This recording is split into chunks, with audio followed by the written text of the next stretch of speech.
Check 1, 2.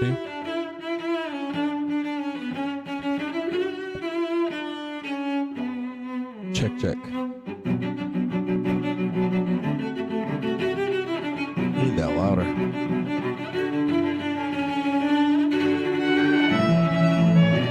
I'm now getting pings for this song. It used to be free, it's not anymore. I think something in the public domain wouldn't be monetized, but it is. I'm gonna have to get my daughter to maybe make me a song.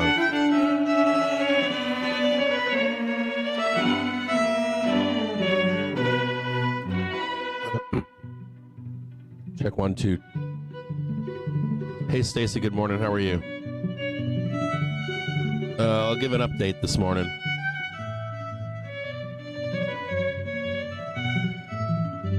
Then let me just check a few things here. What is that right there? Hey, woo. Rid of that.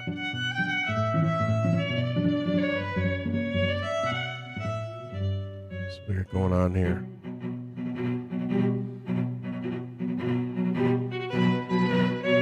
How many of these I got open? 1, 2, 3, 4. 1. Of course, I got a missing one.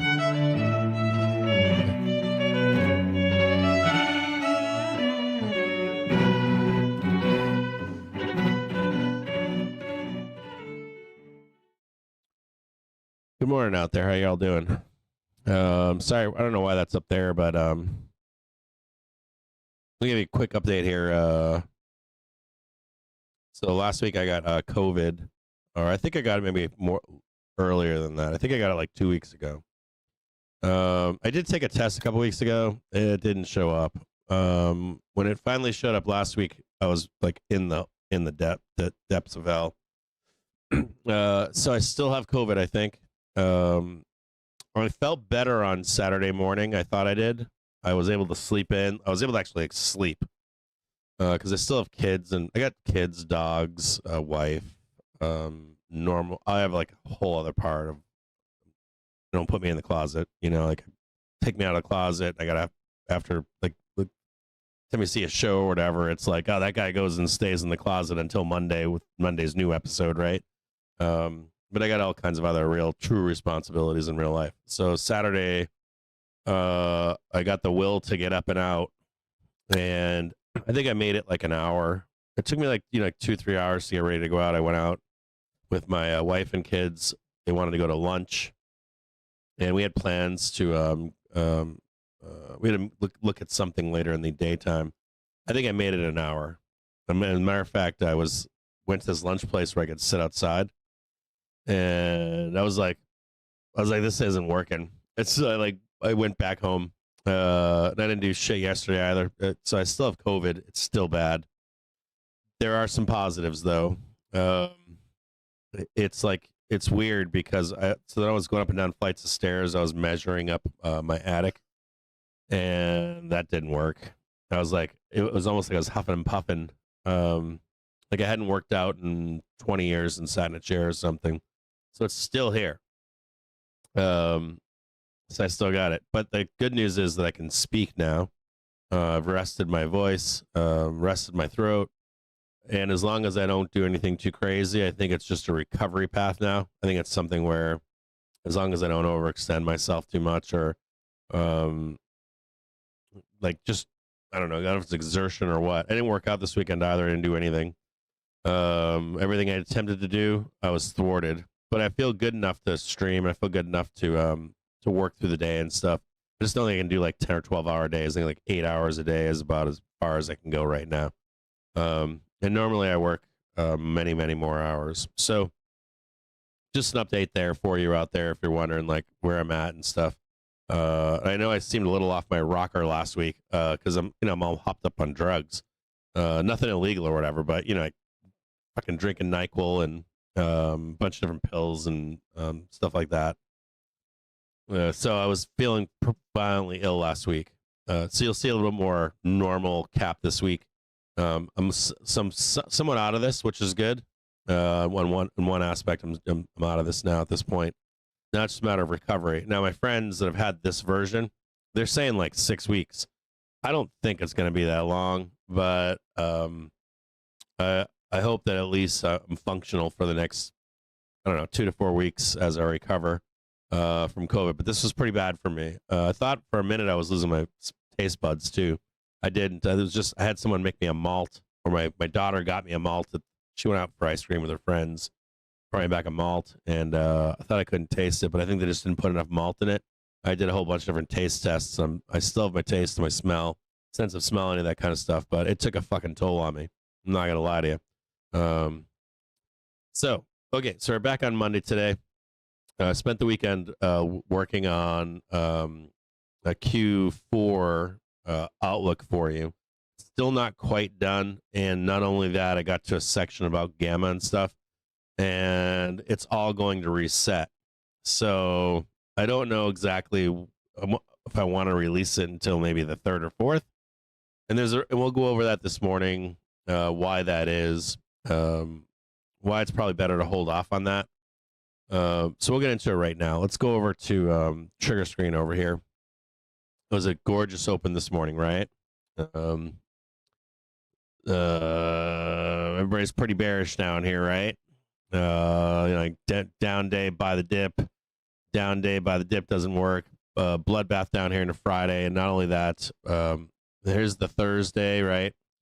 Another attempt to buy the dip here, and this is where I think this is where people got a little freaked out in here on Friday. Like slam, just another attempt to break trend. It's funny. I want to talk about this, like another unsuccessful attempt to break trend.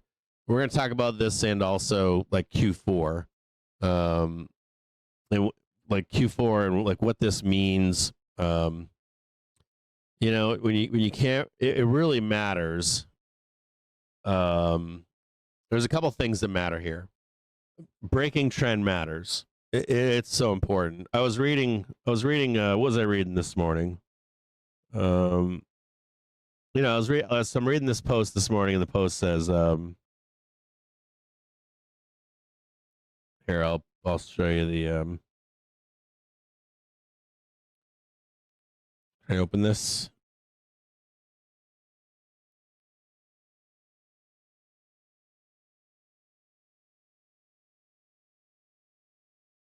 Bring this up here. S&P 500 gamma positioning across spot levels. Chart here, and note that the long gamma turns to short gamma should we squeeze a little more than 2%. Long gamma actually grows to the downside unless we fall around 3.5%. Upside is the relative more sensitive trajectory for this market. This is according to GS here. And I want to show you guys, if I can. I always like listen to the Gamma Bros, and I love Gamma Bros because they're smarter than me, right? They're in that space. And if you're a Vol bro, if you're a Vol guy, or if you're a Gamma guy, or I don't know what you are, Delta guy, or Lambda, whatever it is you do out there, or if you're an Elliott Wave guy or whatever, or gal or whatever, yeah, try to go to those people to find out, hey, what are you guys thinking? Because they're believers in what they do. They take great care in what they do. And for me, though, as a trader, it's better for me to dumb down the markets. The smarter that I got, the more rabbit holes I went down and became an armchair expert in. I found that I lost more money from that rather than making some hard and fast and easy rules to kind of follow by. The reason I say that is because the spot up vol up conversation is back on the table again today for markets up. Now, if you remember Liberation Day back in the springtime, it was very similar to hold on, let me bring this over here. It was very similar to a spot down vol up situation. So this is back in February, March, and I wanted to show you this here. This is so this would be the inverse of this, of course, right? And what's important about this is we came into the end of March. This would be like the bottom that we had last week. And then it does this wanna grind, and smash into a new high into the last day of the quarter. In this case, back in March, it was down, not up, into OpX. Now, what's fascinating about this is the first few days after, I sign into this fucking thing and then it signs me out. I don't bother. I have an account with Webull. I just don't bother anymore signing back in. It causes me problems. Like I want to try to sign in somewhere else or whatever. Anyways, so this comes back up into here, and you see that it's a few mechanics that you're looking for here. Is my point. So pay attention to the big key things, not so much mechanics, or the more complicated mechanics behind why and what the market does what it does. You're just looking for like easy rules to follow, and more importantly, here you could see that new low being made into quarter end. We hadn't broken trend to the upside with enough conviction to escape it yet. So that's a rule, right? If you don't break trend, I'm being serious here. Like if you don't break trend after a quarter with enough conviction, they're going to take another attempt for it after the quarter ends. So look in this particular situation, you had a new low into quarter end. So you want to be looking for a new high into quarter end, right? It doesn't mean anything's going to happen in the future, but you're looking for it, okay? The other thing that took place after quarter end in March was we attempted to break out one more time. This is the unclench moment, but for the bulls. So you have the window of, in this case, strength that turned into not being such a window of strength, right? So if you're ever like looking to break trend to the downside, you're looking for the window of weakness that sometimes is not the window of weakness. And whenever you don't get that window of weakness, what happens thereafter? So that's why I always call it a misnomer to say it's a window of weakness. It's kind of like a poor description for what's going on. The market has the ability to move more freely once we flush all of this gamma and delta hedging from prior, sometimes, days, weeks, months, and quarters. And in particular, in this case right here, you were given hints before we got there. Is my point. So you actually made a new low into the quarter end, then you had the failure to break out. And if that's the case, which way are we going?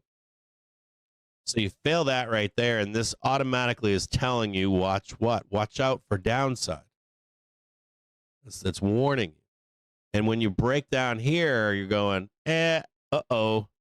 And it's like a spot down, vol up type scenario. And so that same thing applies right now where we are. If you're looking for where we are right now, you have instead of the not all-time low, but the trend low of March, you have this all-time high right here, right? And the bigger question becomes, can we make the all-time high into what? Last day of the quarter. And you already know also that there's going to be a window of weakness. In this case, in an uptrend, which way would you expect us to go after the 30th into like the first, second, third is what? Down, right? And if you fail to, in this case, in that window between the first and third, to break trend, right? Break trend. Where is the most obvious trade?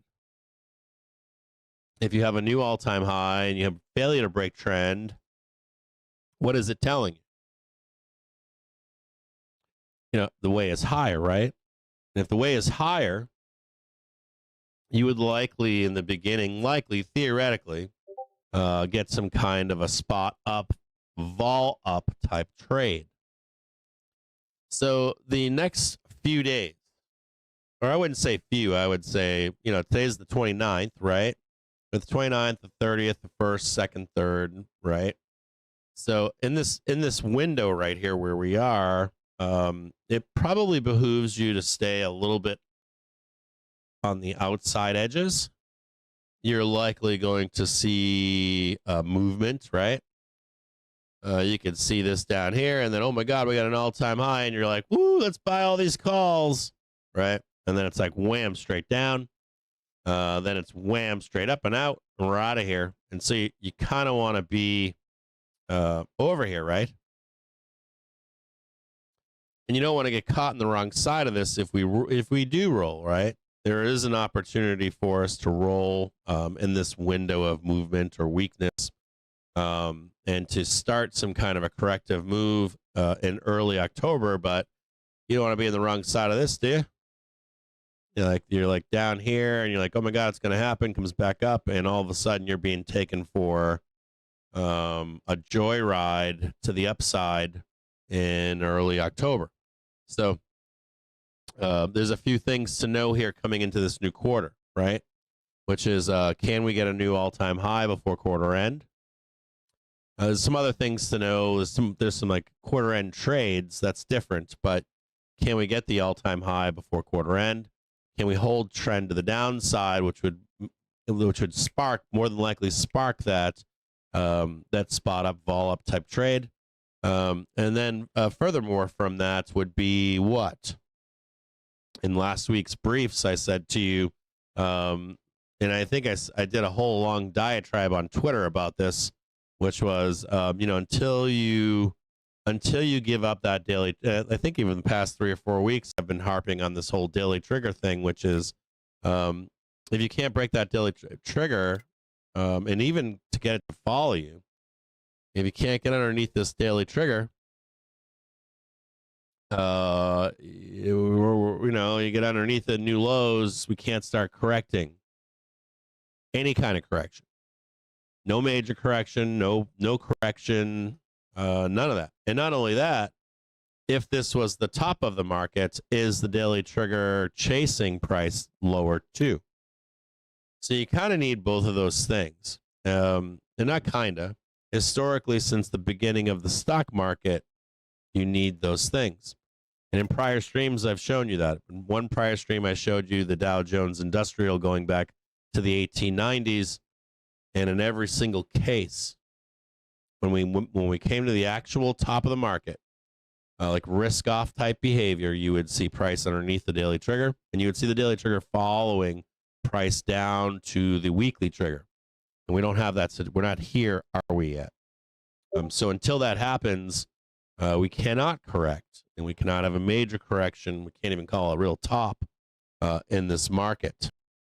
And that you have to kind of stay in duration long, adding on the daily trigger, on the hourly trigger, and continue to expose yourself to that upside risk, so that when that roll does happen, or whenever it does happen, whether it was, let's look at this here,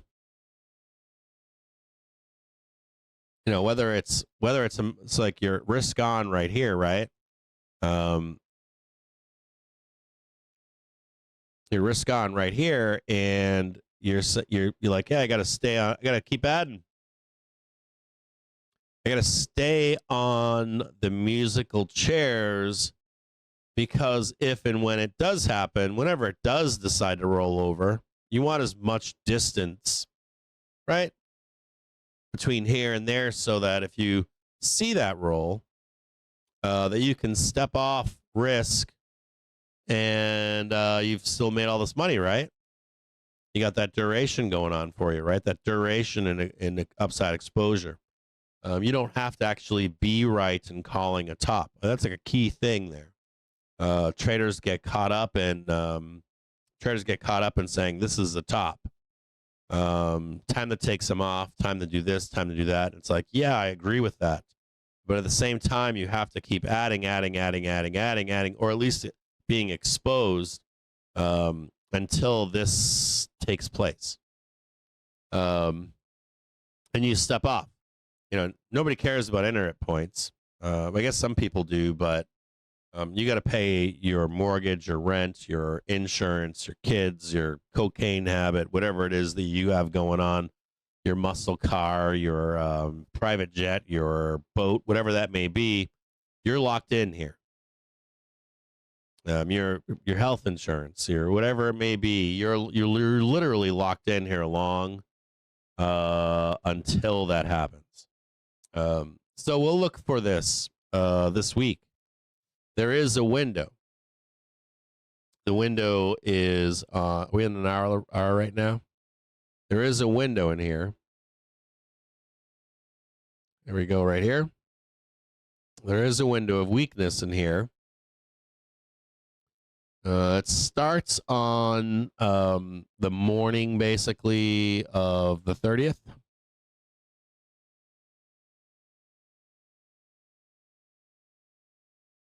Wait a minute here.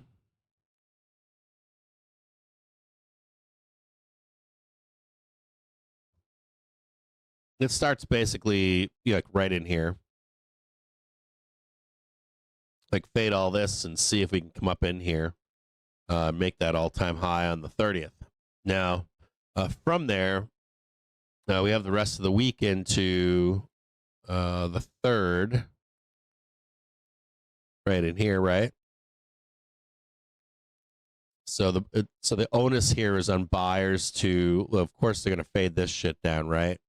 The onus here is on the buyers to get this up into the 30th close. Probably won't be the entire close, probably catch it earlier and then down. And then there's this window in here between the 30th and the 3rd. And you just want to make sure that we're not underneath this thing, right? We're not getting underneath the daily trigger. We're not making lows and new lows. So you just like stay on the outside of this. And you're looking for, are you breaking out in a way? I don't think that's going to happen personally. It's possible. We'll be watching for it. Or does this hold and they start taking us vertical into the into October OpEx?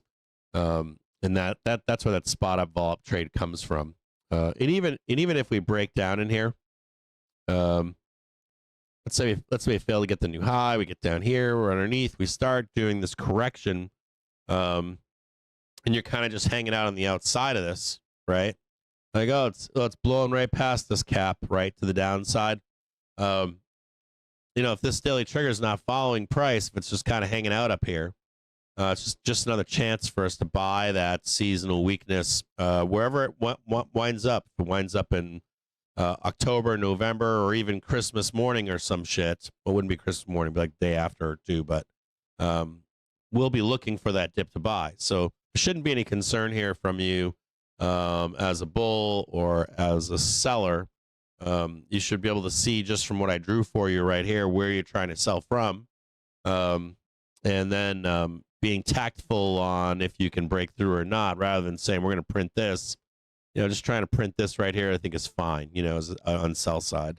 And I would get the fuck out, though. You don't want to be like guessing if we're going to roll underneath the daily trigger. Be tactful in that trade.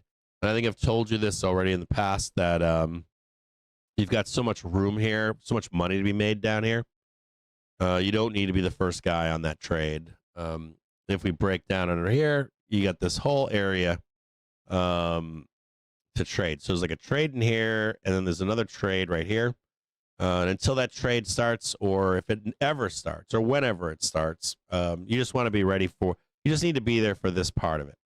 You don't need to be timing the doom, the downfall, the crash.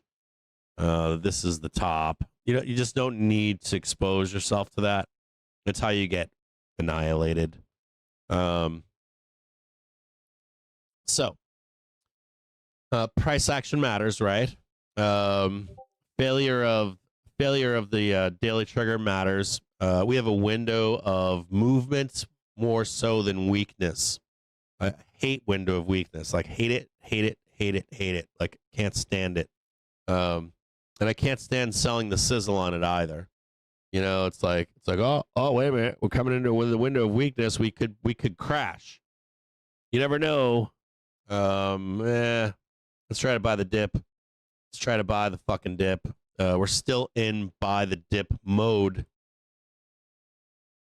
right? Even when we're stressed out, even when we're consuming the doom, even when everybody, even people we trust, say, I don't know, might be time to take some off the top. The rules that we have disagree with that as of yet. We do sell the rip down here, and not up here. This is all by the dip, by the dip, by the dip, by the dip, exposure to the market. Now, you're probably wondering where we're going from here. We have some stuff to look at now. So this is 665, about fives and zeros, right? Market loves to hold on to or sell these major zeros and fives on market. We have this prior high over here, right? This prior all-time high. Remember, too, this is more... remember, too, that this is more... if it rhymes, when you have a if it rhymes trade, it's never going to be exact. You might miss a part of the trade. You might do some part of the trade. You might do, like, even in this example, you might do more fading, move for more fading, right? Wham up here, right? And then it's like one more time up here. Or we might not do it at all. Might not get that all-time high. And what more so than trading that exact thing, you're watching for it. There is a bigger trade to the upside, isn't there? There's a bigger trade to the downside, and there's actually a bigger trade to the upside. And you can say, oh, well, Caps told me this, and that did that, so we're probably going to whipsaw out. Or let's say we don't whipsaw out. Let's say we get that high, right? And we don't go all the way down. We just start breaking out to the upside. This is still a key indicator, right? We got the new high. We did the back test on the hourly. This should be quite bullish here. So there's more to be learned from the behavior that takes place in here and the behavior that takes place down here. And that kind of puts the trader in the position of maybe being a little laying off this a little bit, right? Trading that, like taking the trade is for where we are, at least the trade is now what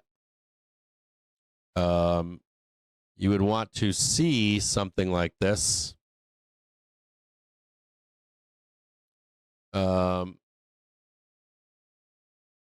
You'd want to see the money go here, right, with a new high and then jump on board here, right? If that's not the trade, then where is the trade? It's more than likely down here, isn't it? Just back testing into the third. This is okay. Or break through and new sellers, right? So either way, you're kind of waiting down here, right? Or you're kind of waiting up here at this point, aren't you? Right? So you're like Johnny on the spot, right?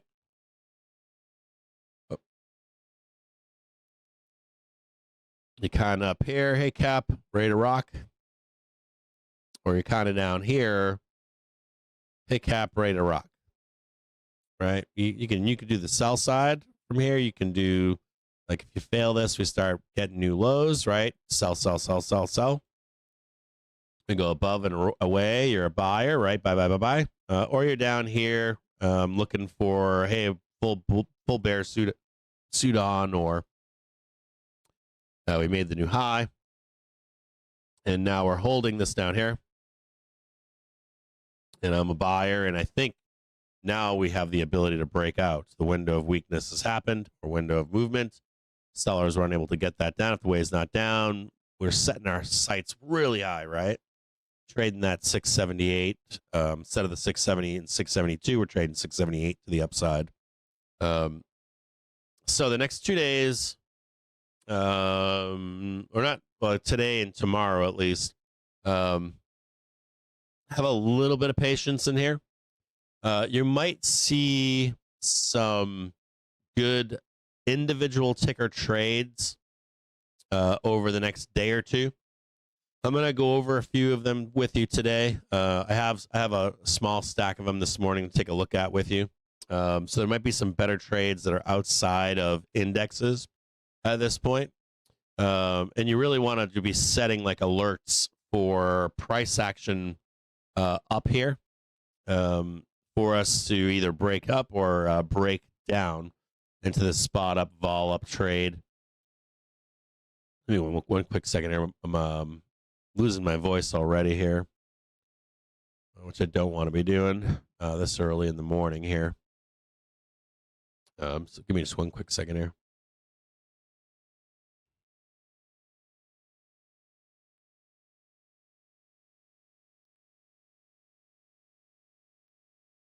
Oh, yeah.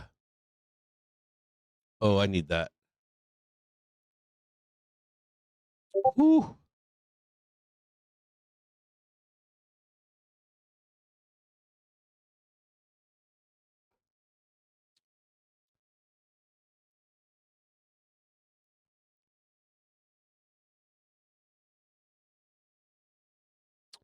We looked at that candle from that weekly candle. Let's go back to that weekly candle from last week. And let's go look at last week's stuff. Let me get rid of these two lines for right now. We could see last week the... Hey, get rid of all... Delete all this shit. So this candle from last week, this looks like the Bear Doom candle, right? The spinning indecision weekly top here. The more important thing to be remembering about this is that the buyers stepped in, didn't they, last week? And they gobbled all this up. And this was that same group from where? From the Fed's rate cut, right? And we didn't take out more than 80% of this candle, did we? I think we took almost, it might have been 81 or 82%. It was pretty close. That was the second time this candle and this candle both opened up doors lower, even though we did not go lower. They did open them twice. We're going to snap a quick line right here for this new weekly right here. Make this green. I'll pop this in right here. We're also going to take a look at these candles here. I'm going to just take a quick peek at a month here before we get into... So here's the week here. This is the prior week. Let's go back over here. I'm looking for the next quarter, information for the next quarter. We're going to close this thing out, and I want to know like how much of this how much of these candles can we take out here before being bearish, of course, for Q4. Go back and look at this week really quick. We're also gonna take a peek at this prior week right here, and you can see it's right about here. I'm gonna make this one white. We're gonna do this one right here, right in there. We don't want to go underneath this stuff here. We don't want to go underneath 655, 657, 80 in this week. We don't want to be opening any doors down below. I also want you to think about this wick right here for this week, and this week right here for this week. Starting a new week right now. Higher low, higher low, higher high, higher high, even though this candle's red. These candles don't work like they used to, do they? They haven't. Ooh, nice. Fair and greed index is down to neutral. That's good. That's good for bulls, believe it or not. Let's go back and take a peek over here. See where we are this week. Mountain of poop, right? We got poop mountain over here. Got a poop mountain over here. Poop mountain over here. Don't know exactly what this poop mountain is going to be right here.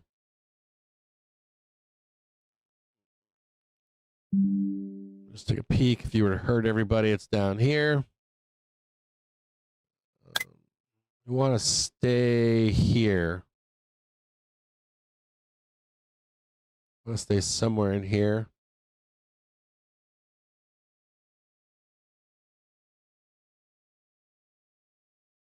This low down here. Oh, nope. Hold on here.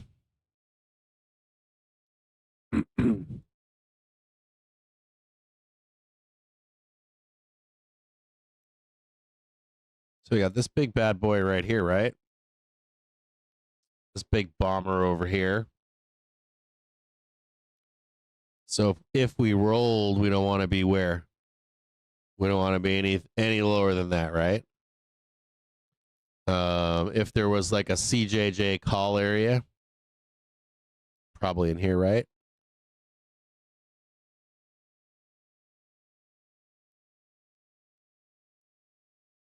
Somewhere down in here.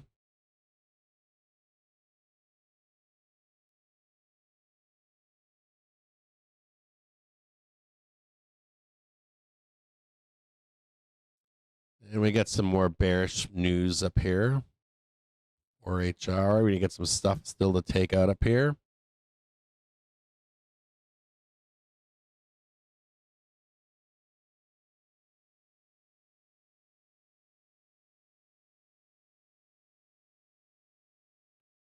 We got some you shall not pass, but we also know that on the 30th, delta hedging goes away, right?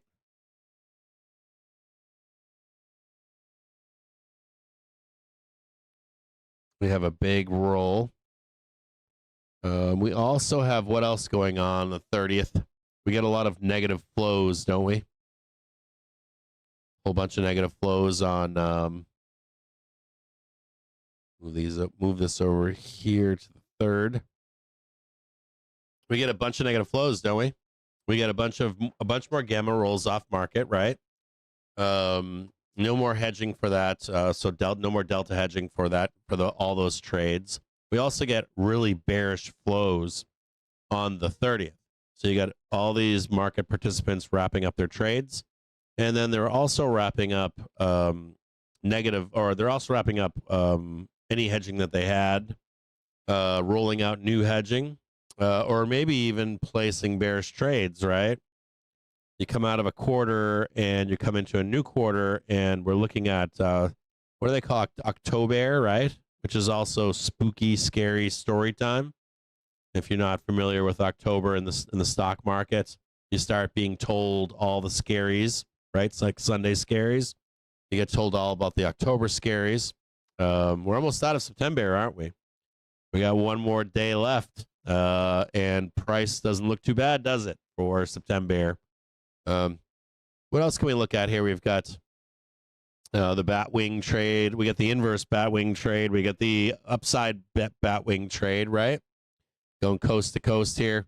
This could be a cupper handle, right, to go up and away. This could also be a roll to the or the all-time high, and then oh my god, cup and handle, and nope, it's stacked back down here again, right, into the 3rd, to find out, and then the whipsaw up, right, possibly in a way if we don't get the new low. So a lot of whipsaw action in there, a lot of movement, right, window of movement in here. Let's get the 4-hour done right here. Let's take a look at the 1 hour. Let's go back to the day really quick. Let's go take a peek and see if we can see anything. This looks very dangerous for bears. The weekly does. This weekly looks like it wants to go vertical. If you want to see what this looks like in the past, what's happened. Hold on here. If you want to see what this looks like, it's right here. In this case, we had daily velocity coming down, though. We had a major high. We had a major high over here. We got some daily velocity going down here. So we definitely don't want this situation. This is fine, but we do want the closing highs being higher, the closing the day on a high. See if we can find another example what that would look like. So if we're right over here, and we're looking for a ramp on weekly here. This would probably be a better example right here. You know, if you're bullish, if your thesis here is bullish, Let's go back and look at this zone over here, what took place. So you'd have closing highs on the end of each day. And where does that bring us back to? That's right, 2017. 2017, baby. You've heard some people talk about 2017. I'm sure you've heard about Volmageddon and Trump 1.0, all that kind of stuff, right? And look what happened here. This is happened to be September. In this case, we went vertical, didn't we? We mooned. So that would be what? Up, up, up, up, up, up. That we actually went up in this scenario 16%. 16%. I don't know if that happens this time.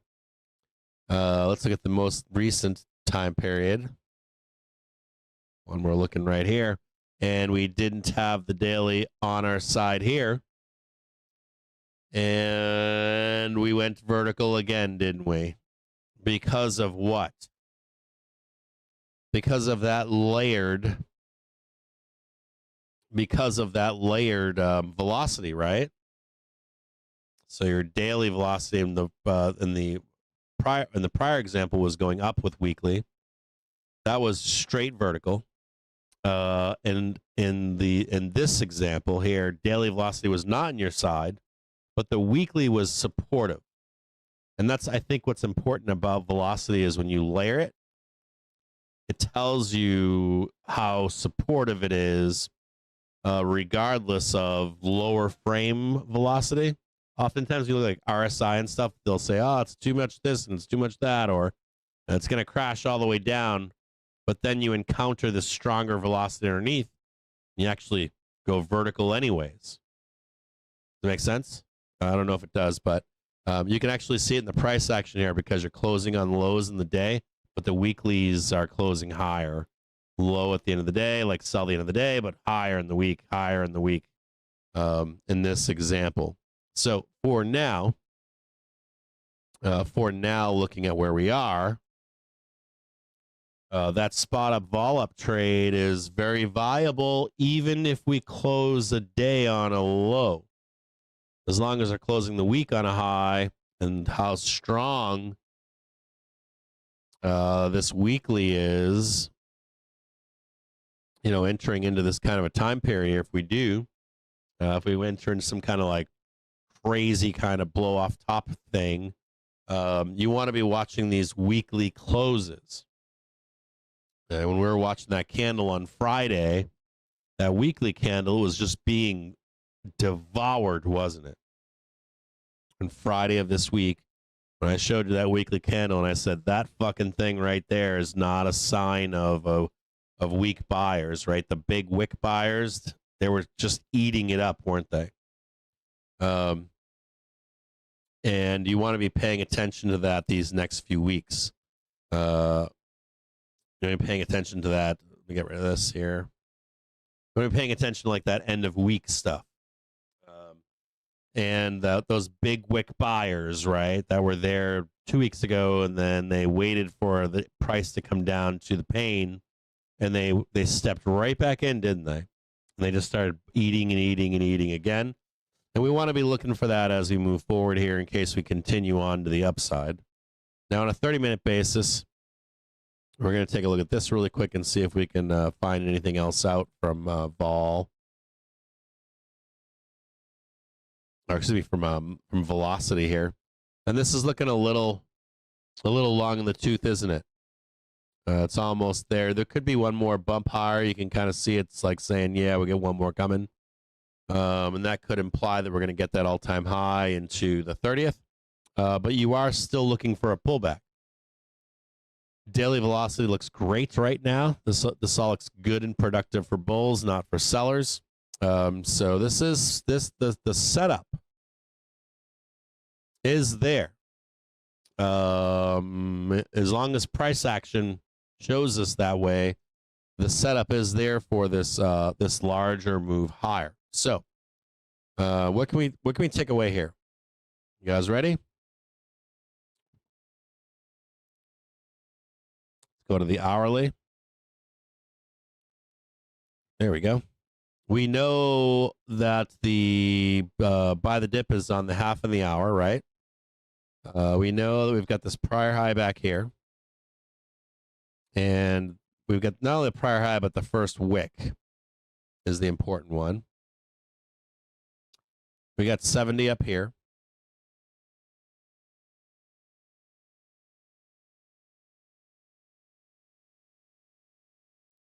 We got 72 up here, right? Keep talking about this 70 and 72.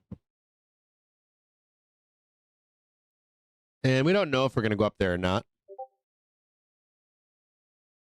But we're going to look at prior history as a as an example, right? These you know, these are mechanical things. As we head into an end of a quarter, we get very mechanical. Like, why are we squeezing all night long? Kind of stuff. Mechanical. It's not really like sellers, buyers, or that kind of stuff. This is all big market participants. So we've got Monday, which is today. We got let's go over here, Tuesday 30th. Let's do this one right here, 1600. And we'll try to rein it in. And what we're going to do too is we got to pull back here in the half hour trigger. Try to do this one down to the half, right? We're going to look for this one up here. And then we're going to do maybe one more down here. And then look at that one up there. We're going to rein it in from 72. It can go up here. It can go to 72, but we'll rein in the expectation, right? And then we're going to be looking for a pullback, right? So we've got the third. Where's the third over here? This is Friday, 1600. Right? And if you're looking for that, like,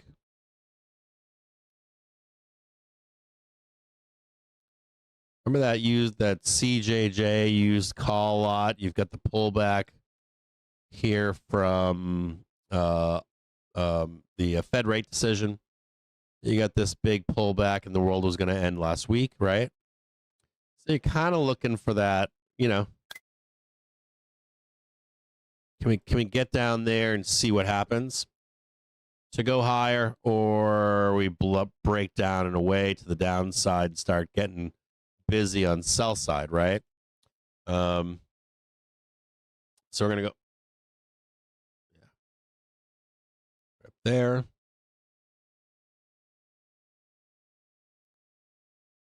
Whipsaw this up, and then the hourly will be at this 664.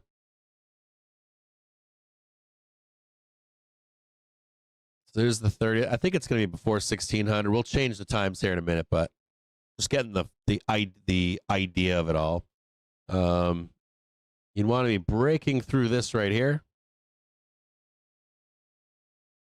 Right? Something like this.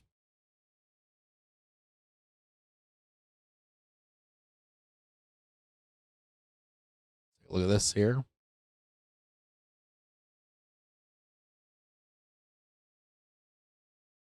We got that, like, that Thursday low over here.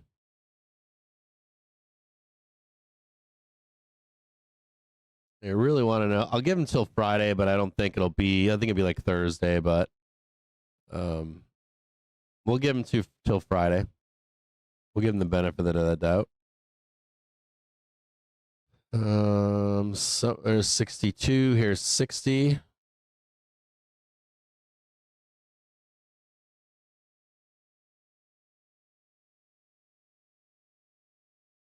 $60, $70, $65. Bring this one up here. Break down right there. No, I can't tell you we're going to go all the way down here or break through this. I have no idea. You and I both don't. Neither of us do. But with the idea that this is mechanical, like, why is it so far out of the range cap? It's because it's mechanical. It's because of the end of the quarter. So it could easily whipsaw up here. Could just be a tick.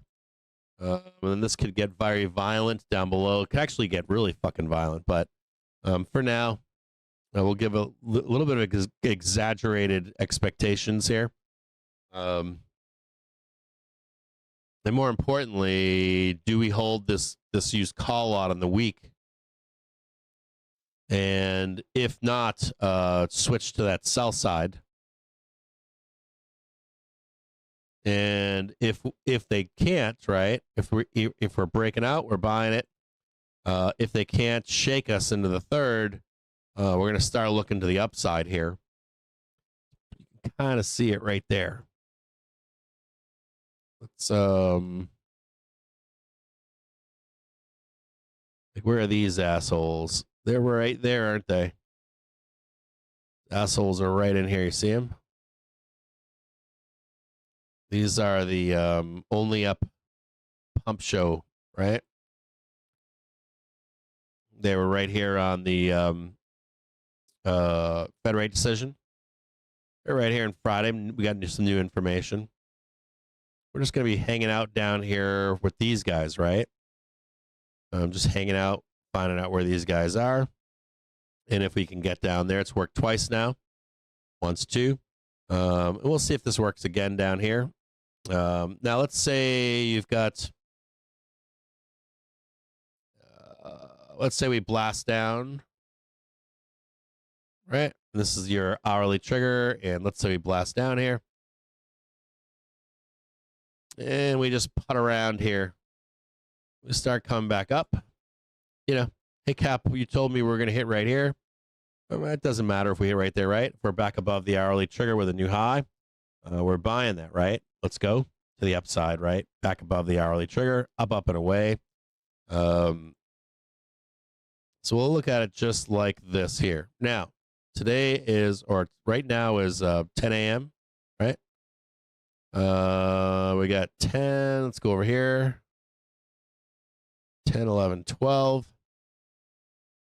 We're going to try for just that tick right there. Monday, 1600. Sell down into Tuesday, the 30th in the morning. Hold on here. Tuesday in the morning. Tuesday, let's call it 10 a.m. And then back up here into the bell. Some kind of wonk. It'll look kind of wonky.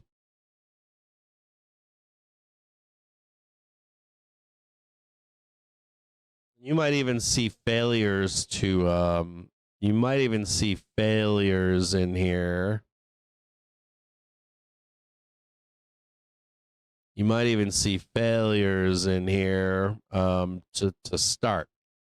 So. You might even see some failures to get up here. It's just like sell, sell, sell, sell. Now, if you're a trader, what are you looking for here? Like, how do you trade this as a trader? It's hard. It's not easy. I would just be a buyer of dips on excessive lows, even if these are rolling down. Be buyer of excess down here. And probably the best place to buy is some kind of a some kind of a doom here on like the 30th on the hedging rolls, and then once that 0-day gamma that they match up with that stuff. So what they'll do is what the banks will do is they'll roll their hedging and they'll not disturb markets. To not disturb markets, they'll package them up with 0-day calls. As those 0-day calls no longer need delta hedged, and the dealers are forced to chase the initiation of those hedging activity, that could be a nice little ramp-o-rama here into the close. So just be looking down below here for some kind of a trade up into Tuesday close. Call spreads are nice. You don't really have to mess with those too much. And then also, wherever we wind up on that high on Tuesday, there might be a great trade in here to sell us down, depending upon where we are in price. The only thing that I would say to you would be, If you're going to take like this trade up into OPEX or not OPEX into month end roll, and then if you're going to attempt this trade at the downside, don't get too crazy with it. Don't be like, yeah, we're going down to zero. I call the top of the market. Fuck everybody. Don't be doing that shit just yet. Get through all of this. And if you're a trader that can blow up your account, you're like, hey, Cap, I'm just like an easy guy, man. You literally are waiting until we get above this, or you're waiting down here. And it's okay to be left behind. It's okay if your trade's not today. It's okay if we don't even get down there enough and you get left behind. But if we cap or go underneath here, get jump back up here, you can get on that to the upside, of course. And we're going to talk. We're going to get you guys started on some individual tickers today, but we're going to talk more about today at some point. We're going to talk more about some Q4 outlook stuff and dangers to the market. We've been up for a long time. We've been up for, I think I said the other day, 250 days. It's normally a place to take profit off the table, but price action isn't showing it yet. So until that happens, we'll look towards what the expectations are. We don't necessarily need cycles to carry us higher either. They're just not supportive in the background. And we'll talk more about that today. I'm going to try to get into this again today with you guys because there is danger here. We talked about it last week. We're in this like end stage here, and we're due for a major correction. I'm going to say it again. We're due here for a major correction, if not a crash. I can't tell when it happens. I can't tell if it's going to be October, November, or December, or March. The only thing that I can tell you is that we'll know it's by that break of that daily trigger, and that there are windows for it. So, like in February, in middle of February, there are ways for you to mitigate this. If you're at home in your office somewhere, I'm going to tell you guys this. You should get the triggers. You get the triggers. You add an alert on the trigger. Price crossing down through. You can do SPY. You can do ES if you want. You can do SPX. But you can do crossing down if you want. Crossing, like price crossing down, right? You can do price crossing down through the daily trigger, and that's all you need. It's really that simple. You can set an alert on TradingView, have it ping your phone, and if you see that price cross through, you can also set an alert on the daily trigger that if it crosses through the weekly trigger, that it's risk off for you. You should know at this point where we are in price.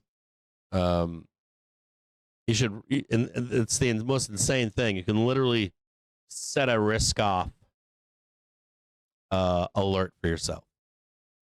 Hey, I'm risk off here. Price is crossing the daily trigger. Oh my God! Now the daily trigger is chasing through, or chasing and now breaking through the weekly trigger. I got to step out of the market. Now, for some of you, you probably need to have a hedge on, of some kind. If you don't have any exposure to the market from much lower, if you're way low in the market, you don't have to do shit, do you? Until you get those alerts that go off for yourself. If you're someone that can get annihilated in a week. So last week's a good example, right? I was blown up last week. Cap, I lost 40K. I'm fucked. If you're that guy, if you're trading, if you're like, hey, I don't have any exposure in the market on, let's say I own SPOOs, or I own this or that or whatever. I don't own anything, Cap. I'm just day trading in and out. You still have exposure to the market. So if your exposure is from a top, and it's always from a top, you're degenerate, you have a degenerative disease, you could hedge too. The only issue that I have with that is, a hedge is not a trade, it's insurance. So you have to then chase the market higher, don't you? You have to have that exposure to the upside so that hedge will protect you. But at the same time, you got to pay for that hedge. You got to go to work.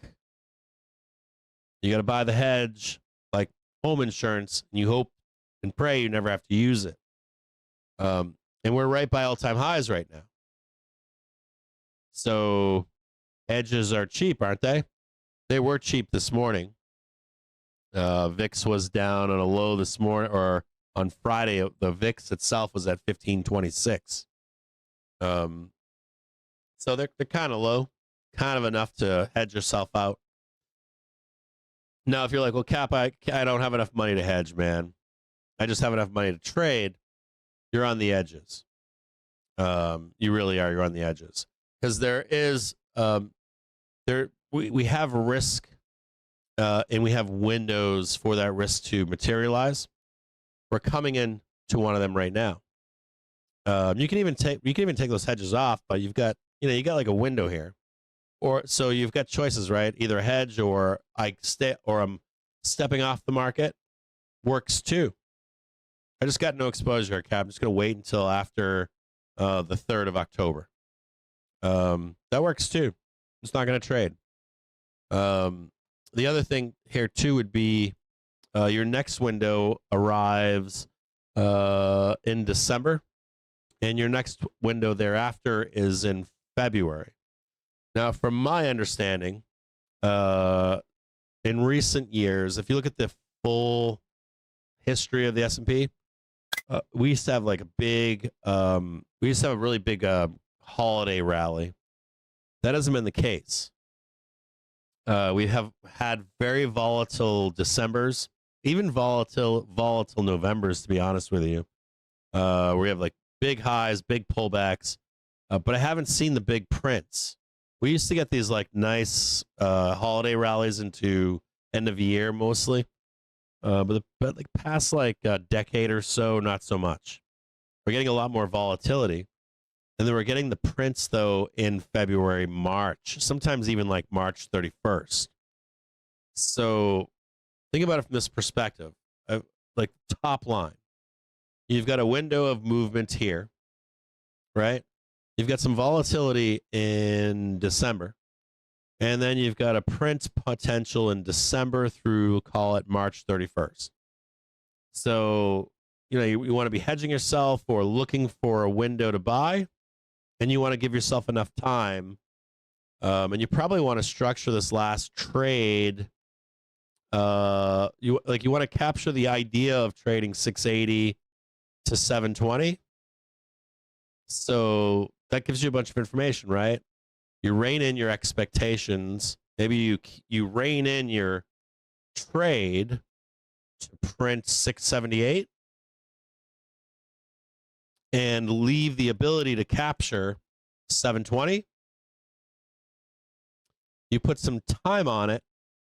Hey, maybe we catch that print right now, Cap. Maybe Cap, we just print that all of it. We go vertical, bro. Spot up, fall up. We go vertical. All right, fuck it. You got the print. But what if you have to wait for it into March 31st? Yeah. So like a downside hedge, you're kind of doing the upside hedge. And that hedge costs money, doesn't it? So if you're going to put that trade on to the upside, and you put all that time on it, and you have a nice big fat range, and you get some money if you underperform, you can then chase it with intraday, intra-week trades, right? So you got the window of weakness here. You've got some volatility. You got a call spread on now of some form. And you're looking to capture that upside, and you're going to put plenty of time on it to print. You're not going to worry about the volatility, right? And then if you start moving up, you can start enhancing that trade, can't you? With weeklies to the upside if we start making that trade. So just start to consider that as we head into this window of movement, window of weakness. There's one other thing here too, which would be if we did the spot up vol trade in October, and let's say they come in here and they just start destroying shit.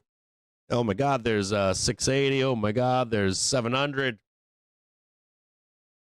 You're able to then take that trade off that you had into March 31st, let's say. You know how you get those big whipsaws, right? In the end of a quarter, like we're doing right now. You know what I'm saying? You do something similar to this in March 31st of next year, or you get the print right now. You don't care. You take the money off, right? Costs you a little bit of money to be in the trade, but you made the money. You chased it all the way up. And then we can talk about some kind of a fucking crash, major correction in the market into Christmas. Then we piss all over the bulls and make them hurt and cry and pain and all that kind of stuff. So you get this like hybrid of 2017, 2018. You also have this hybrid of the 90s, the late 90s. And nobody knows if they can reset. When you look at this stuff over here,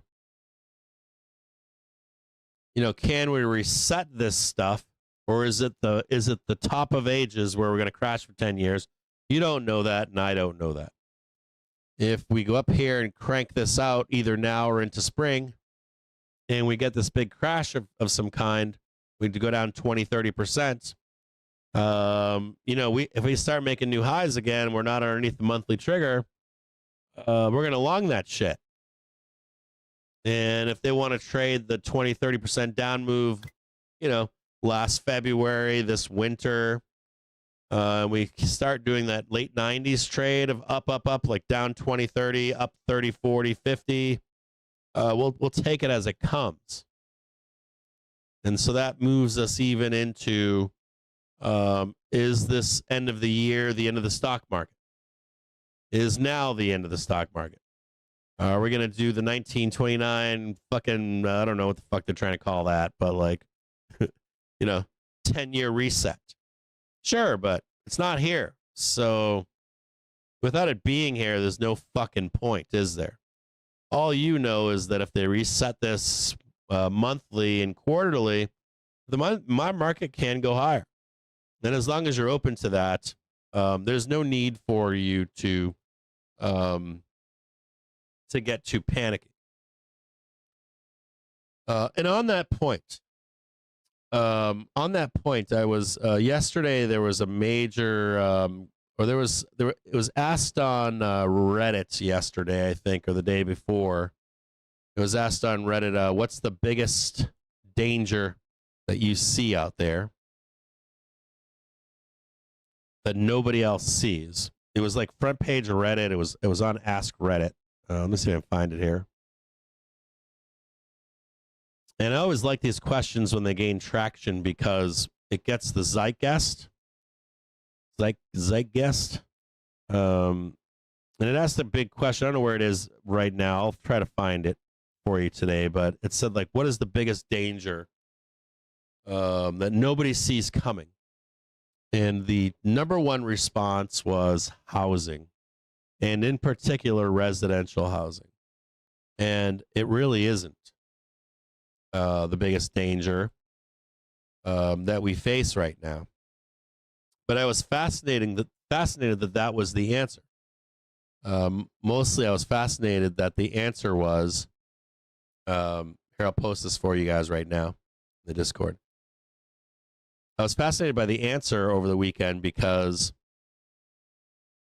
it shows, to me, it showed that the zeitgeist said that it's as bad as the year 2000. Or excuse me, 2008, excuse me.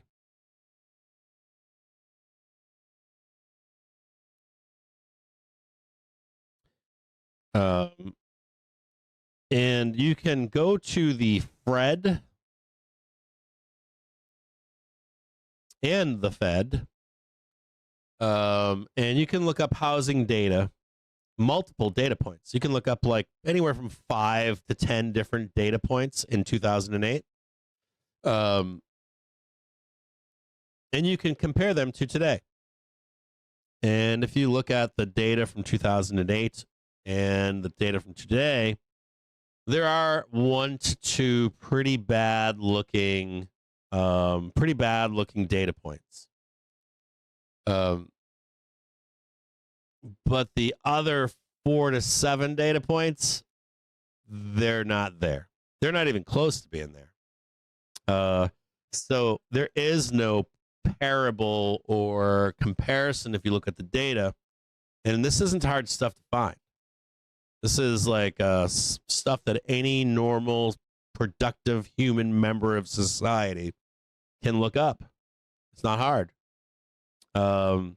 So that tells me that the zeitgeist and the thought process as to what should, could, would happen, or, you know, we're going to do a market crash like 1929, or they can't keep pumping this up, or they can't like keep this market up even longer. It's bullshit. It's bullshit. It's being spun to you for your consumption and your own fear. So anyways, let's go back to the market here. So anyways, my point being here is, let's go back to we got the 10 a.m. down here. Where's 10? I was a little scared reading that stuff because I don't like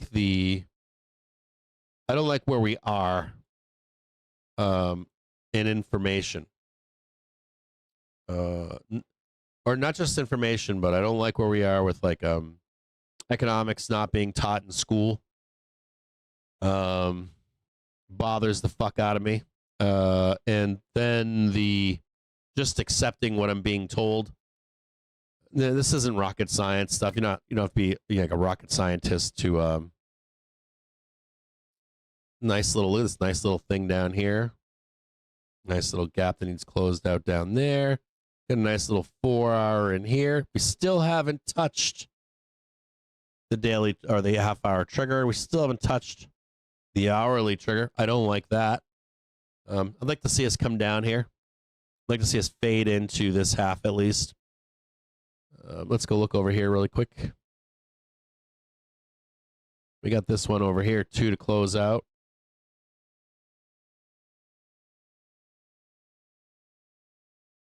There's that nice little fade in here.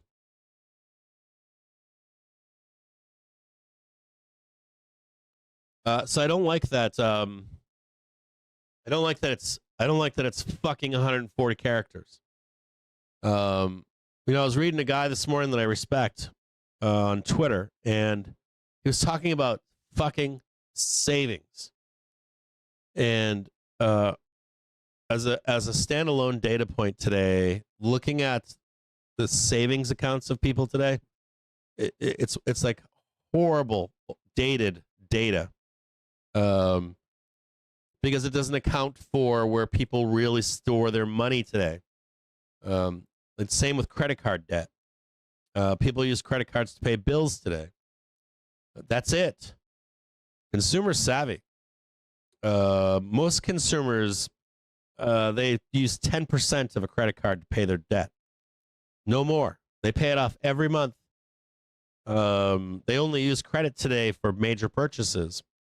They just don't do it. You might not, but the majority don't. You might have anecdotal evidence. So times are not exactly the same as they were in 2008. And if you remember in 2008 and in 2000, the market stayed way, way, way more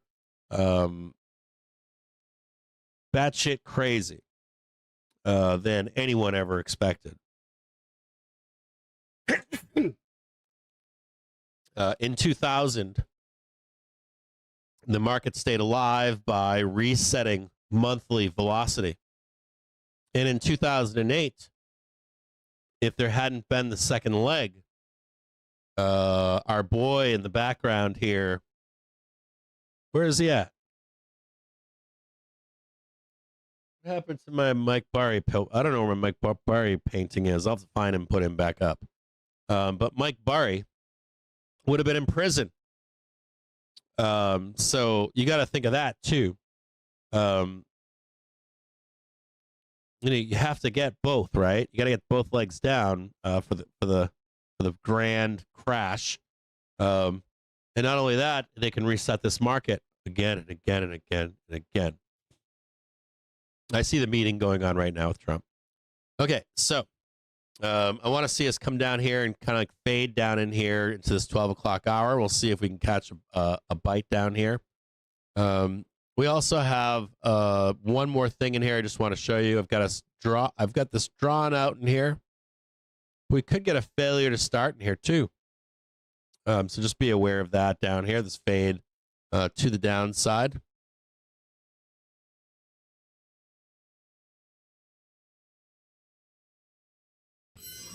Over here. Ugh. See if we can buy this here.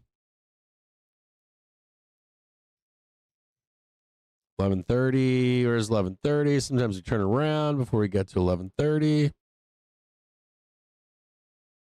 There.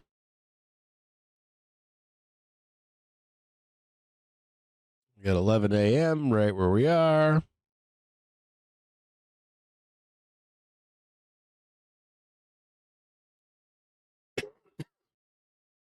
We're going to take a look at here at, let me go over here. Some gamma stuff, but gamma is a hard thing right now to trust. We're going to do some gamma work, though, this morning together. We're going to look at the VIX 9-day getting annihilated again. Had a new low going back to September. VIX 9-day had a new low at 1225 on Friday. Noteworthy too in August. So if you look back on VIX 9-day, this is August 27th. Here is the second and third, and VIX ramped.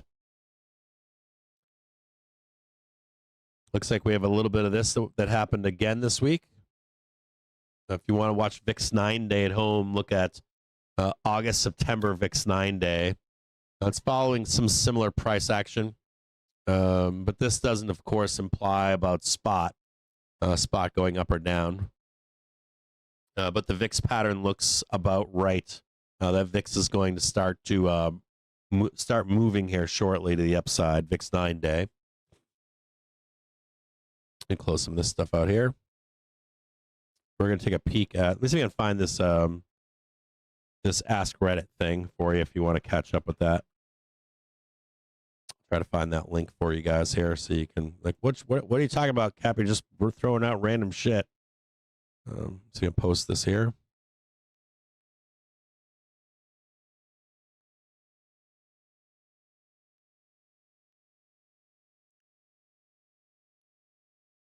We're going to address the government shutdown here in just a minute, too.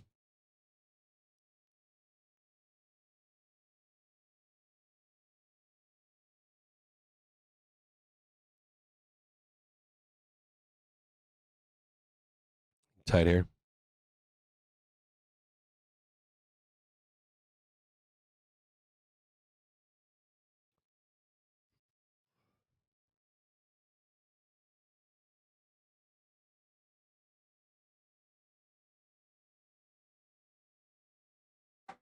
Yeah, the title of the Ask Reddit thing was what's a ticking time bomb you believe will explode during your lifetime? I'll post this for you if you want it inside the Discord right now. Some of it was actually pretty good, but a lot of the top stuff was atrocious. I was like, fuck me, man. There's way worse things to be worried about. And it speaks a lot to it speaks a lot to the astroturfing that's done today and how it's done, why it's done. One quick second here. So this thing got here going on. So we've got this low down here. Just check this really quick.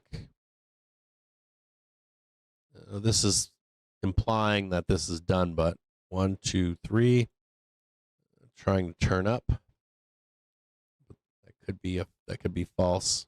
1, 2, and 3 down there will be the larger one. We're either looking for a breakout to get long or more down. I think it's down personally, but we'll watch it up here.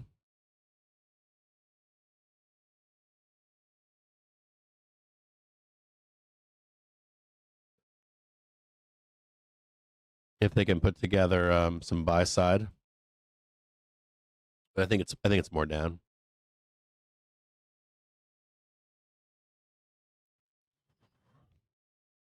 Oh shit!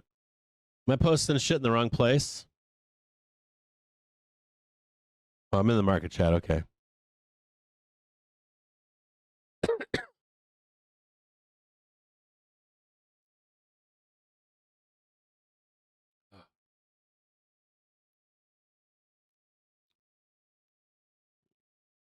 I thought I was in a private chat with Winky there.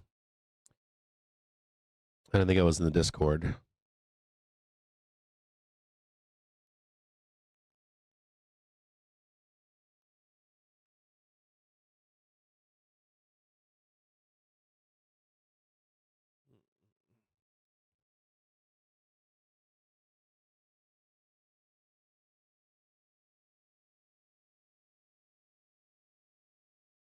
One quick second here.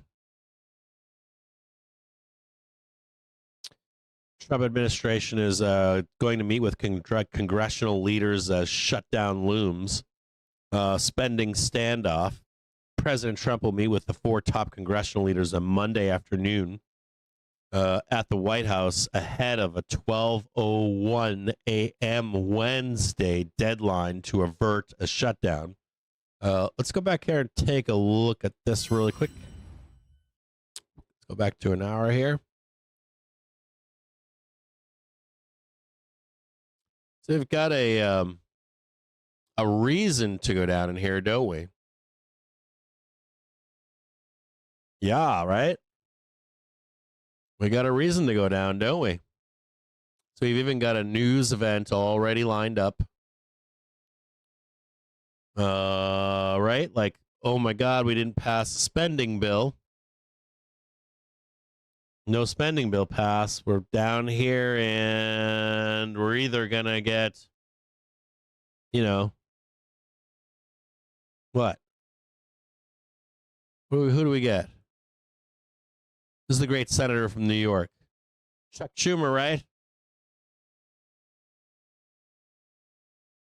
No deal, no deal.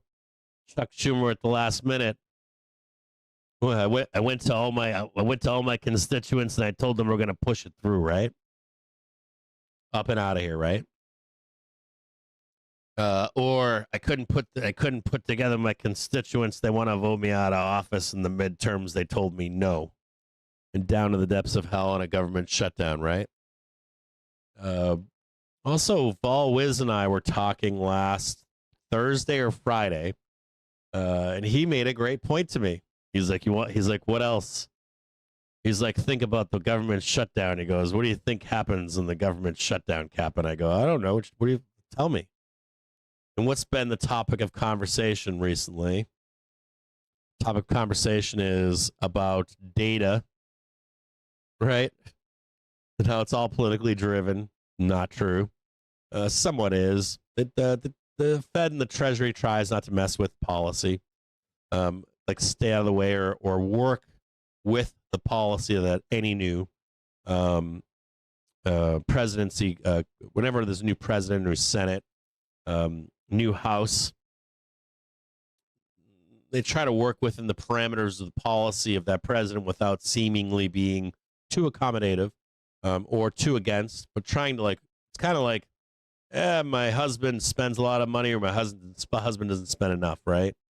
He doesn't buy himself shoes, so I'm going to buy him some shoes. Or he buys too many shoes, I'm going to tighten it up a little bit so he can't buy any more shoes, right? So that happens on Wednesday. No deal, right? And what do we get on Tuesday? We get some pretty big stuff, don't we? Tuesday at 10 a.m., we get jolts. And that's the 30th, right? And then on Wednesday, we get ISM manufacturing. And then we get the big boy on Friday. That's the 3rd. We get NFP and unemployment. If we have a government shutdown, do we get those reports? So here's Friday. Here's 6 a.m. Excuse me, not 6 a.m., 8 a.m. Do we actually get the NFP and unemployment report?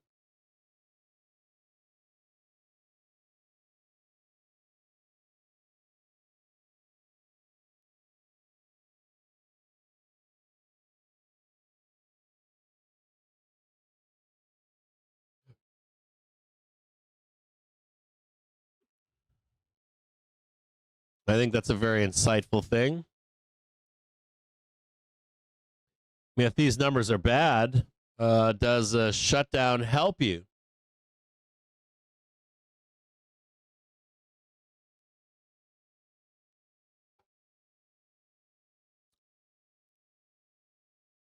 You get some nice revisions in there. You get some,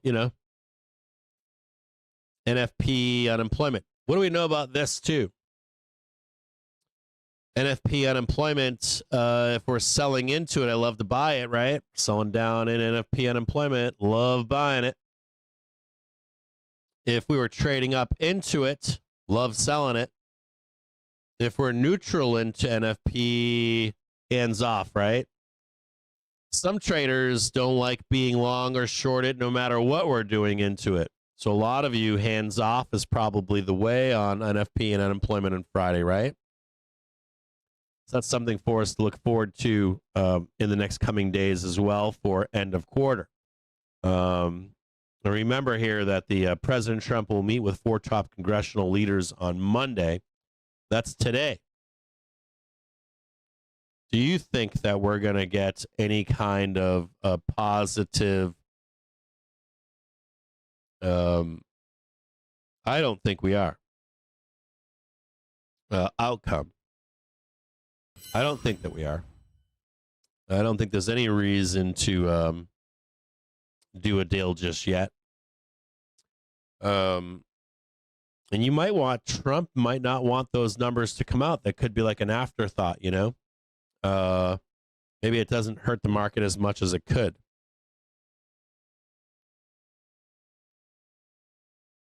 Heading on downtown over here trying to clean out that half-an-hour trigger that we missed earlier today.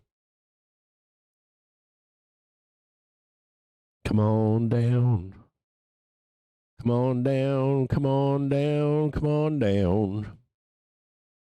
Trading into the half-hour trigger right now, trying to see if we can catch a tap in here between now and 11:30, 12 p.m. 30 minutes velo right now. Let's take a peek at it. It's looking kind of bearish here. It's not looking too bullish. Looks like we have more down coming. Getting shanked down in here.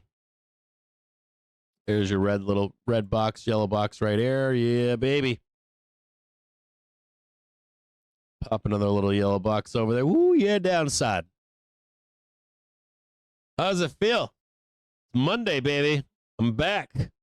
There'll be no dip buying and getting your shit burned, will there?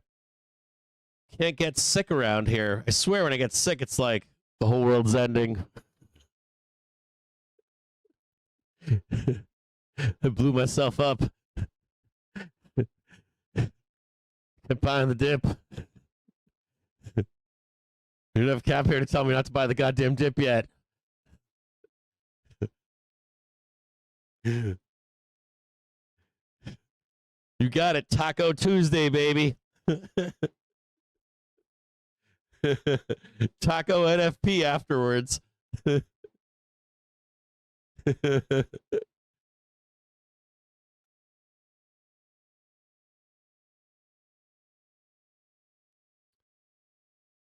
So Trump will meet with congressional leaders today, Wednesday, as ahead of the 12:01 a.m. Wednesday government deadline to avert a shutdown that would disrupt government operations.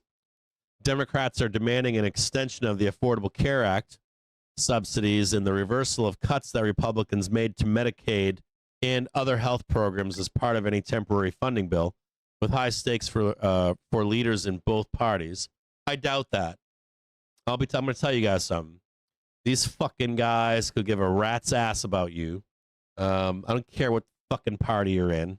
I guarantee they care more about their fucking trades into the new quarter, and that this spending bill hinges more on that than anything else. Can you imagine that right now? Your leaders in Congress give a flying fuck about your spending or not spending and care more about manipulating when they do that vote based upon trading the stock market. That's what they're doing right now into this week. Can you imagine that? What are we going to do? We're going to pass it or not? Well, we got the market, man. It's the new quarter, bro. Has anybody got a hot mic around here? I can't have me and Nancy talking.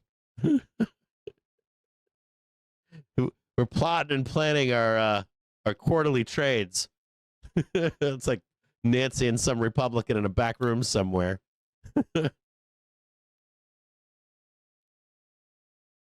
You know what I'm saying? So that big old plunge down, right, Binky? You got like Nancy Pelosi running out to the outfield with her big mitt on, trying to catch a nice trade for the fucking Q4. Schumer's driving the fucking golf cart with her in it. Kid you not.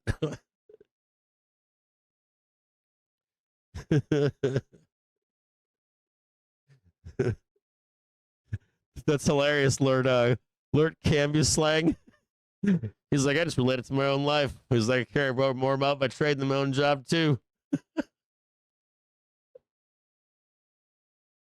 It's a great comment, by the way.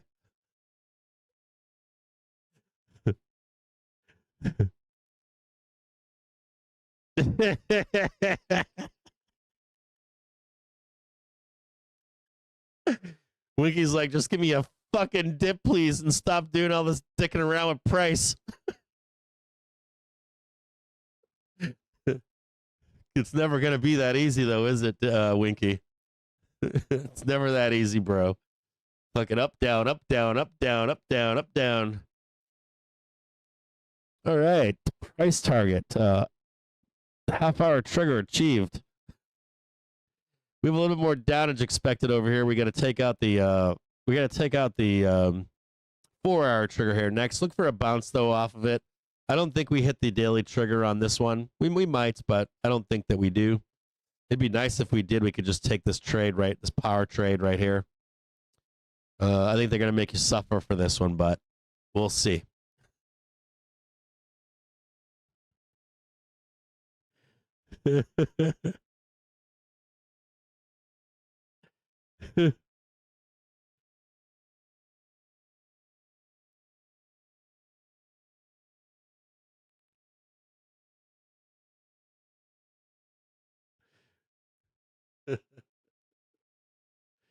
It's been 84 years. Fucking Bears. The Bears going to be fucking so pissed off this morning. Like, last night I was like, I was watching the fucking moon show last night. I'm like, oh Christ, these guys are gonna be mad. It was like, you know, they're mad. People. My wife is like, why would they be mad? I'm like, it's probably the Bulls that are more pissed than the Bears. They want the big down right now, but they can't get it. They can't get it how they want it. They can't get the BK how they want it. So you've got the spending standoff that goes into the shutdown Wednesday, 12:01 a.m. I wouldn't be surprised to see a shutdown. If you want to know a brief shutdown, I wouldn't be surprised at that. And I wouldn't be surprised that price being at the daily trigger or the weekly trigger and the shutdown to miraculously resolve itself. What else do we have to look at? We got to look at gamma. Now, the one thing about gamma here is it's going to be useless right now, and it's going to become even more useless until probably the day after the 30th, like the 1st. And then it becomes even more useless until the Monday, the 5th. So I want to talk to you about a few things here. If any of you have ever done black skull modeling with gamma or any other data, there are parts of the day that are cleaner than other parts of the day when you pull data. And some of the worst times to pull data is the morning and just after New York cash market close. That's when the dealers do a lot of funny money, and they do this on every day. They do it every week. They do it every day, every midweek. They do it every Friday. They do it every month, every quarter. And that same process is happening on the quarter in a large way. So you've got the flows coming out of the market, or the flows wrapping up. Not flows, excuse me. Trades wrapping up. New flows that are considered theoretically normally bearish. At the end of the month or the end of the quarter for triple witching, quad witching, actually, or it's not quad anymore, but there's four things that take place.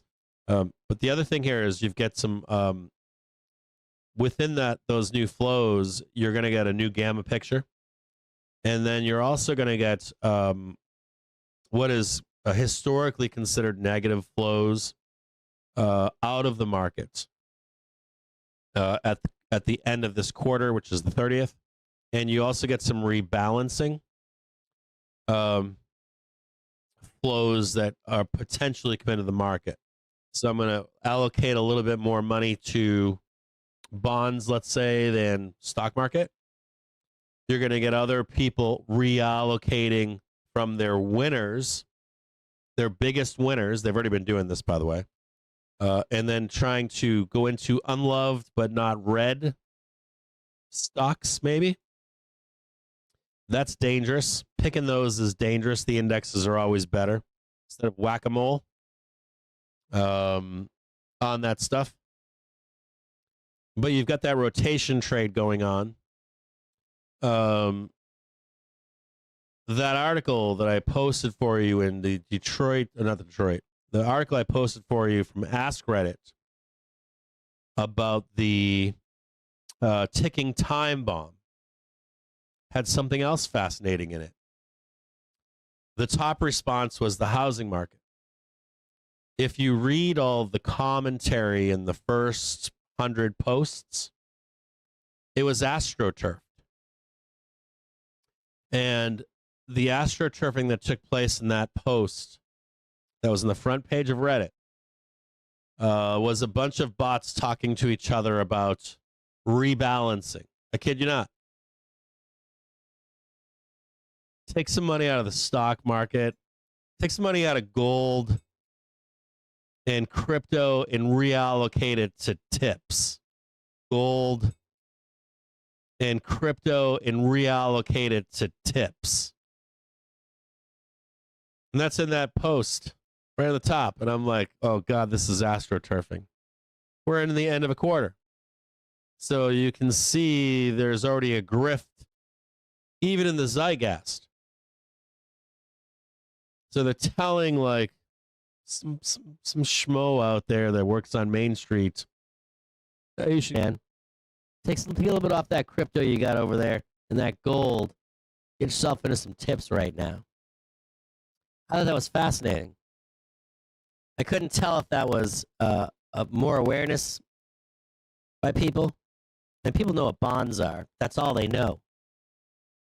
Or if it was a plea to rebalance and show some love for the bond market. And what makes that important? One, you've got bears out there that want to see that reallocation outside of the stock market into the bond market, right? Which means you have to earn your points. It is counter to inflation too, right? So they're going to make that pitch. Number two is you do have some of that already going on. The question that no one knows is the allocation to unloved stocks? Is it to the bond market? You've also got some selling coming up into the market next day or two that's been going on. Some of it happened last week, but some of it, so we have a little bit more left. With pension funds that are leaving the market. That happened last week, but it's happening a little bit more this week too.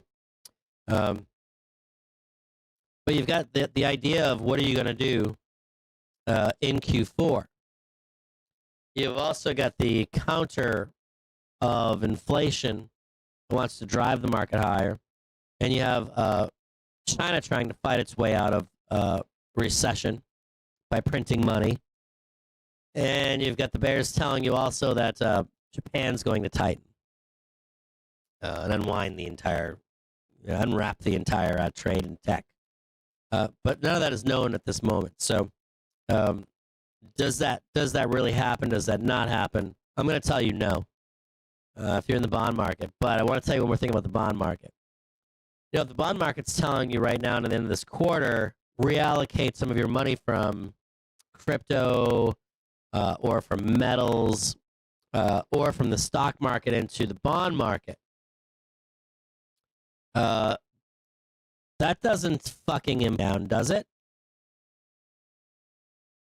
And we're looking forward to more rate cuts this year, which could be a source of volatility, right? So even if we're unrealized, I want you to look at that for the rest of this year. We can get knee-jerk reactions down, but if you don't get a rate cut, it's going up. Or tips. I like tips. Inflation.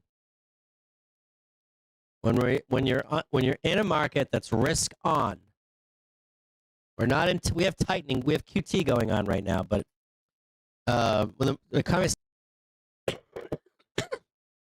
money will then slip into bond markets, right? Try to hide. It'll also try to hide in other things, like where someone will take cash on the spot, right? And I'll take cash, man. The business is worth $1 million. I just need $150K to get me out of this shit, right? That's where you see money leave. That's when you see money actually leave the stock market, and we're not there right now. We don't have an economy imploding. We don't have an economic slowdown. We have inflation rising, and we have the dirty little secret that nobody wants to touch, which is cyclical inflation rising right now. That's the dirty little secret. Even making that argument right now is more of a function for this whole process in here. Okay? This end of quarter, what are you going to do with your money? I've got my own home over here, and I'm going to go to CNBC and Bloomberg and I got a guy over here. He runs the whole thing for me. I can pick package A, B, or C. You want to include astroturfing in there, sir, for social media? Fuck yeah, I do. I can get you a post to the front page about the worst shit that's ever going to happen, and we'll get tips and bonds, bills on the first 100 responses. I'm serious. You guys think I'm fucking joke, and your ohm is in bond market. You know, so I gotta run the hustle.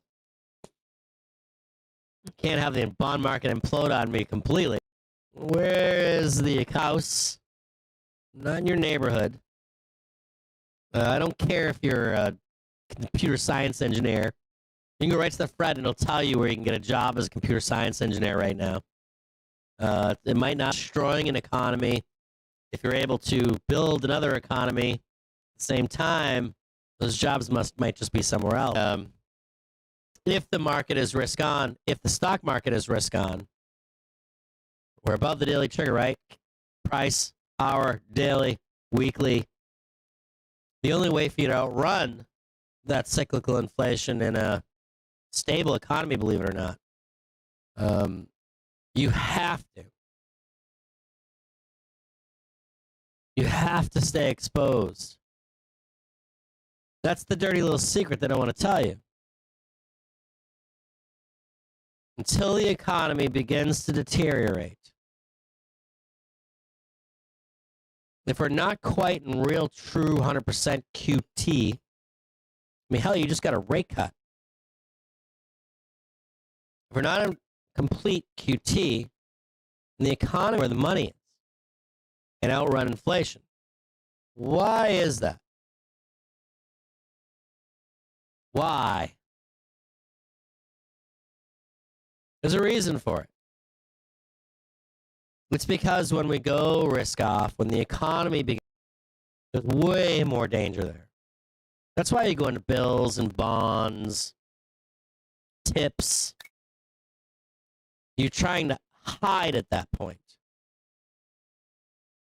There is no money to be made in the stock market. You are going to make mistakes. They're going to come for your money.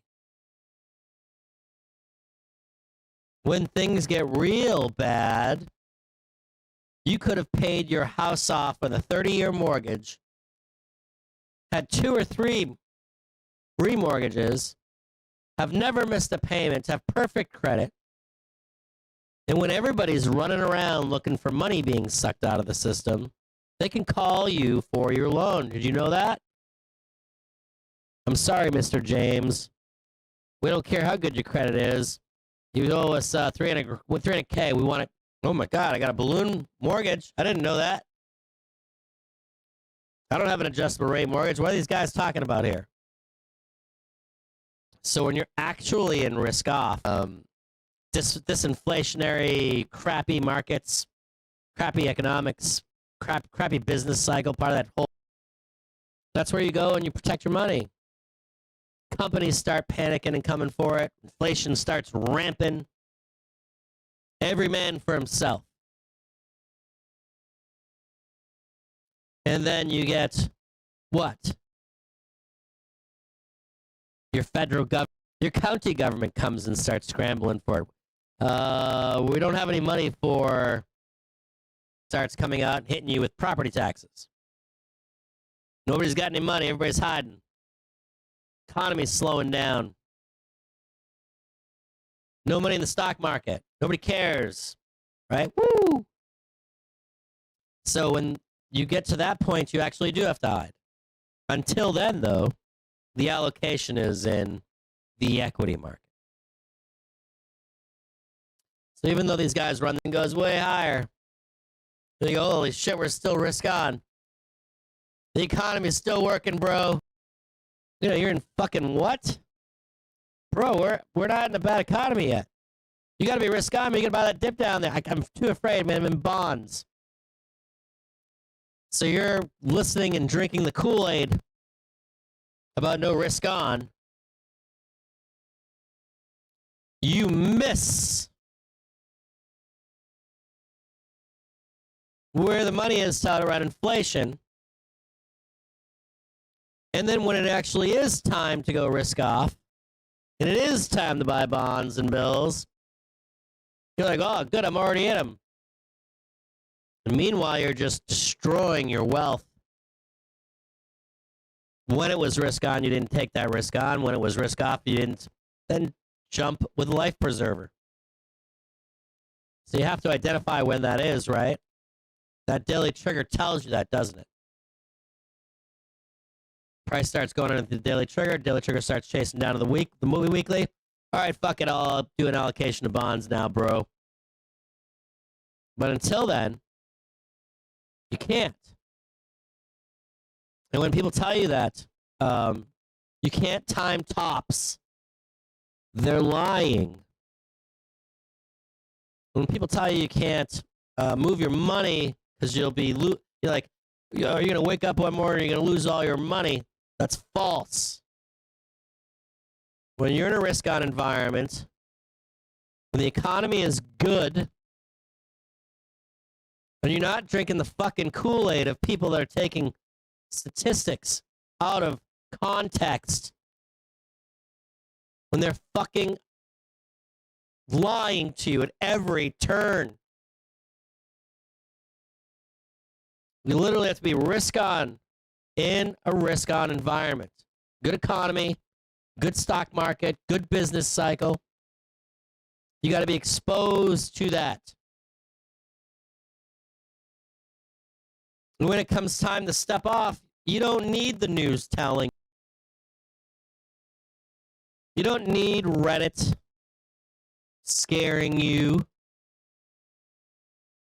You don't need JPM and GS telling you. Oh, we're gonna be selling some of those pension plan funds, bro. Fuck you, elephant. Have fun. I'm a retailer. I can do what the fuck I want. You can move quicker than they can. They can't do that. You can't just walk in on a Monday and go, oh, you fucking we're underneath the daily trigger, bro. I'm JPM, pull the fucking lever. We're out of here, go to the bond market. But you can as a retailer. I read a story recently from a guy who wrote a comment and said, it was on Wolf Richter's blog. He said, I got into bonds in 2019, 2020 because of COVID. He said, I missed the entire run in 2021, 22. Said, I watched the market go vertical. And he said, and then 2022, I was already still in the bond market. And as I missed that whole entire thing, man, I just watched my money get eaten. I thought I was doing the right thing. I was being a responsible investor. He wasn't. He was eaten alive. He was eaten alive. He missed out on all the money that he needed to make to offset being eaten alive in 2022. He was angry about it. And I think that's the difference for you as an investor, is that you have to be long duration in the equity market when it's risk on. You need to be able to just easily see we're under the daily trigger. I'm going to go risk offish. Stop buying dips. Maybe start selling the rips and start making some money. And if you see that daily trigger running down into the weekly, maybe it's time to step out or wait for a bounce for me to step out, which is the norm. And even if we're rolling down the daily trigger to the weekly, you'll still see a bounce or an exit, an orderly exit that the whales do. But even though they're telling you they're ohm everywhere, telling you they're fucking ohm on Reddit, telling you they're fucking ohm on fucking New York Times, Wall Street Journal, FinTwit, you name it. Only then do you start going into that risk-off behavior. Hey, Cap, what's tips? Hey, Cap, what's bills? What's bonds? You have to have that exposure. Because when the times are good, or inflation is raging, and you're trying to chase that inflation with your money, you got to do it. Because when you actually go into like risk off, your money, everything you made is going to go away. It's like a big giant sucking sound. It's like Ross Perot said over the stock market and your wealth. And they take it away from you any way that they possibly can. And that cycle never fucking ends. That cycle will be with you to the day you're old and dying. And you have to identify it. You have to stay ahead of it. I'm knocking on the door and they're like, hey. Like 20 years, his fucking house, when he bought that shit at like $350 fucking $1,000. No, he bought it $150,000, 2012. That fucking house he's asking $1 million for now. Look at his hair's on fire. Yeah, his wife's leaving with the kids and dog's driving. I'm gonna go over there and see how much he fucking actually needs to get out of that fucking house. He bought $150K. I bet you if I walked over there right now, gave him a couple $100,000 in cash, he can get the fuck out. Those 2 fucking mortgages he's got, that stupid ass $150,000 truck he's got, he's losing all that shit now. That guy's got to keep his truck, man. He's got to go to work. And so you take your money and you put it in there. And then they come around looking for your money and you're what? You're like, I don't have it, man. I bought a hard asset for cash. What about that paper? I got it in my pocket. It's right back here. I outran all that shit. And that's the real way for you to make money. Forget about trading day in, day out. Forget about the intraday fucking around degeneracy shit. If you're in a bull market and you're making your money, you got to start thinking about that shit now. And not be persuaded by the street saying, get out now, get out now. No, you're a retail trader. You're a retail investor. You can do it on your own time. You got an alert right here telling you when to do it. If you got the triggers at home, you just literally fucking set some alerts. Daily crossing weekly. Price crossing daily trigger. Easy peasy. Write a little note in there for yourself. Cap says, stop buying the dip, maybe sell the rip to make some money. And Cap also told me that that alert just went off for the dailies crossing the weekend. Oh shit, he just told me to start going risk off and possibly then considering the bond market and the bill market and the tips market. And you gotta do it when, not when you're being fucking told on fucking Reddit or fucking Wall Street Bets or fucking FinTwit or fucking I don't know where the fuck else you get your shit from. CNBC, Jimmy Choo, all those other guys out there selling you home. All the beggars on CNBC begging for their fucking home. They beg for their fucking home no matter what's going on in the economy. If I was a bond boy, I'd be out there every fucking quarter telling you, so give me your money to manage. Of course I'm going to tell you that. And you're like me, right? I'm not going to give this to a money manager. I'm not going to give my money to a financial advisor. I'm going to do it myself. You're going to do it yourself. You need to know these things. They're fucking facts of life. And you got to remember them too. The rest of your life until you're old and you're dead and dying. Then you got to tell your kids this. You got to tell your buddy you drink beer with on a stoop.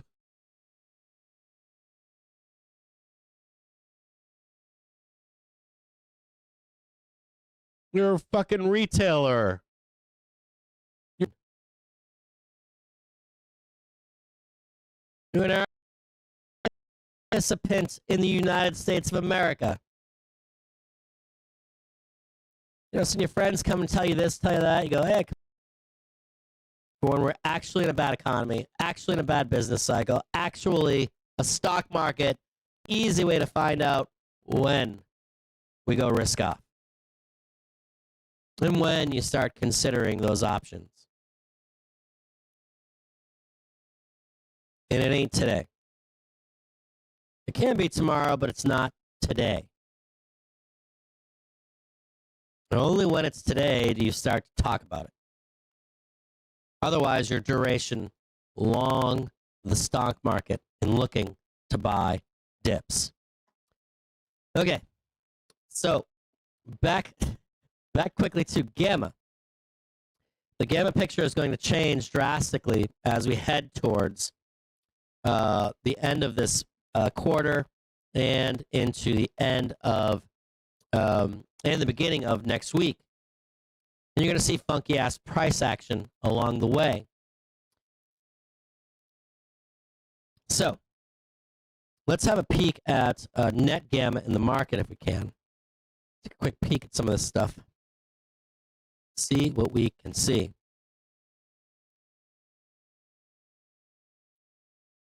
Now, this chart that I'm showing you right now comes from Gamma Labs. I have nothing with them. They don't pay me anything, or he doesn't pay me anything. I just like this guy a lot. He keeps things very simple and easy to understand, and you don't have to get too crazy with this stuff. First thing I'm going to talk to you about here this morning. Getting tight here. One more moment.